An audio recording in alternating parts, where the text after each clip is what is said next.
매일 아침 하나님과 함께 누리는 하늘의 양식, 오늘 만나. 여호와의 말씀이 또 내게 임하니라. 에레미야야, 네가 무엇을 보느냐? 내가 살구나무 가지를 보나이다. 네가 잘 보았도다. 이는 내가 내 말을 지켜 그대로 이루려 함이라. 여호와의 말씀이 다시 내게 임하니라. 네가 무엇을 보느냐? 끓는 가마를 보나이다. 그 윗면이 북에서부터 기울어졌나이다.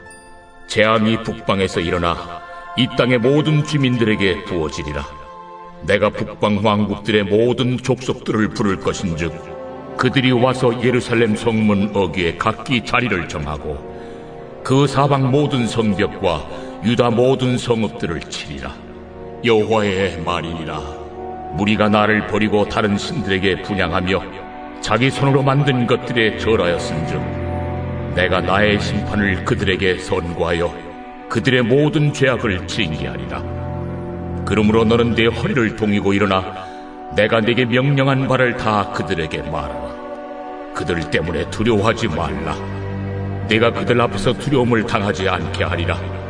보라, 내가 오늘 너를 그 온 땅과 유다 왕들과 그 지도자들과 그 제사장들과 그 땅 백성 앞에 견고한 성읍, 쇠기둥, 노성벽이 되게 하였은즉 그들이 너를 치나 너를 이기지 못하리니 이는 내가 너와 함께하여 너를 구원할 것임이니라. 여호와의 말이니라. 오늘 본문은 하나님으로부터 소명을 받았지만 여전히 불안함과 두려움 가운데 놓인 예레미야를 향해서 두 가지의 환상을 보여주시는 장면입니다. 먼저 하나님께서 보여주시는 환상은 살구나무 가지 환상입니다. 그러면서 하나님이 말씀하시죠. 12절에 보시면 여호와께서 내게 이르시되 내가 잘 보았도다. 이는 내가 내 말을 지켜 그대로 이루려 함이라 하시니라. 사실 우리말 성경으로는 지금 이 살구나무 가지 환상 자체의 상황이 쉽게 이해가 되지 않을 수 있습니다. 그런데 히브리어로 살구나무와 지키다 라는 말은 샤케드, 쇼케드로 비슷합니다. 그러니까 지금 언어 유희를 하고 있는 거죠. 아마 예레미야를 비롯해서 이스라엘 백성들은 살구나무 하면 지키다 라는 단어를 떠올렸을 것입니다. 그래서 살구나무를 보여주시면서 내 말을 지키면 반드시 이루겠다를 말씀하시는 것이고 약속에 대한 확신을 주고 계신 것이죠. 살구나무를 보여주셨지만 여호와께서 지켜주신다는 약속을 보여주신 것이라 할 수 있습니다. 그 다음에 나오는 환상은 끓는 가마에 대한 환상입니다. 먼저 13절을 볼까요? 여호와의 말씀이 다시 내게 임하니라. 이르시되 내가 무엇을 보느냐? 대답하되 끓는 가마를 보나이다.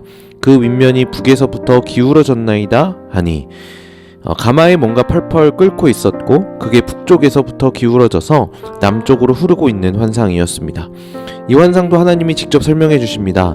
재앙이 일어날 것인데 그것이 북쪽에 있는 왕국으로부터 시작된다라고 말씀하시죠. 15절에 이렇게 이야기합니다. 내가 북방 왕국들의 모든 족속들을 부를 것인즉 그들이 와서 예루살렘 성문 어귀에 각기 자리를 정하고 그 사방 모든 성벽과 유다 모든 성읍들을 치리라. 여호와의 말이니라. 이 말씀이 어렵게 나와 있지만 쉽게 이야기하면 북쪽에 있는 이방 나라들이 예루살렘에 쳐들어오고 예루살렘을 멸망시킨다라는 예언의 말씀이었던 겁니다. 자, 그렇다면은 왜 유다는 이렇게 멸망당해야 하는 걸까요? 16절에 보면은 그 이유가 나옵니다. 유다 백성들이 하나님을 버립니다. 그리고 우상에게 절하죠.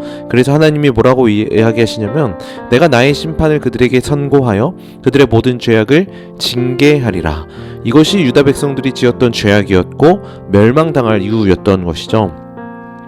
하나님은 이런 경고와 심판의 메시지를 유다 백성들을 향해 선포하도록 하십니다. 한번 입장을 바꿔서 예레미야의 입장에서는 얼마나 두려웠겠습니까? 아주 쉽게 예를 들어서 제가 여러분들을 향해서 여러분들 멸망당할 것입니다. 하나님의 징계가 곧 임합니다 라고 말하면 어떤 기분이 드시겠습니까? 거기에 덧붙여서 그 멸망과 징계는 여러분들이 죄를 지어서 그런 겁니다. 여러분들은 도대체 왜 그렇게 사셨던 겁니까? 라고 이야기한다면 누가 기분이 좋겠습니까? 예레미야도 굉장히 두렵고 마음이 어려웠을 겁니다. 이 말씀을 백성들에게 어떻게 전해야 할지 선지자였음에도 불구하고 하나님의 말씀을 전하는 방식과 태도에 대해서 망설여졌을 겁니다. 그런데 저는 오늘 말씀을 묵상하면서 17절에 나오는 이 말씀이 너무 좋았습니다. 17절에 보시면 뭐라고 시작합니까? 그러므로. 예레미야가 두려워하는 걸 하나님이 모르셨겠습니까? 다 알고 계셨죠. 그런데 그럼에도 말씀하시는 겁니다. 그러므로 너는 내 허리를 동이고 일어나 내가 내게 명령한 바를 다 그들에게 말하라. 그들 때문에 두려워하지는 말라. 내가 그들 앞에서 두려움을 당하지 않게 하리라. 우리는 일을 마주할 때에 어떠한 이유를 찾고자 합니다. 이래서 안 되고 저래서 안 되고 이 이유 저 이유 되면서 안 되는 이유는 너무나 잘 찾습니다. 그런데 오늘 본문은 그런 이유들에 대해서 하나님이 모두 다 알고 계신다라는 거죠. 그런데 해보자는 겁니다. 우리가 할 일은 그러므로 우리의 허리를 동이고 가서 전하는 것이죠. 우리는 그렇게 할 수 있습니다. 18절에 보니까 그 땅 백성 앞에서 하나님이 이스라엘 백성들을 향해 견고한 성읍, 쇠 기둥, 놋 성벽이 되게 하셔서 보호해 주신다라고 합니다. 그리고 19절에도 이렇게 말씀하십니다. 그들이 너를 치나 너를 이기지 못하리니 이는 내가 너와 함께하여 너를 구원할 것임이니라 여호와의 말이니라. 하나님이 우리를 이렇게 해주신다고 말씀하십니다. 그들이 너를 치겠지만 이기지는 못할 것입니다. 왜냐하면 하나님이 우리와 함께 하셔서 구원하시기 때문이죠. 이것이 예레미야에게 주신 하나님의 은혜였고 위로였고 오늘 우리의 삶을 향한 하나님의 위로이기도 합니다. 두려운 마음이 있기도 하지만 우리는 그 두려움을 내려놓을 수 있습니다. 우리 하나님이 함께 하시니까요. 오늘 하루 하나님의 말씀으로 살아가는 것에 두려워하지 않길 간절히 축복합니다. 여러분 두려워하지 마십시오. 우리 하나님이 함께 하십니다. 담대하십시오. 전능하시고 위대하시고 우리를 구원하시는 하나님이 우리와 함께 하십니다. 오늘 말씀에 나왔던 것처럼 그러므로 오늘을 살아가는 우리의 허리를 동이고 우리에게 명령하신 하나님의 명령에 온전히 순종해서 하나님과 함께 걸어가는 삶을 살아가시길 주님의 이름으로 간절히 축복합니다.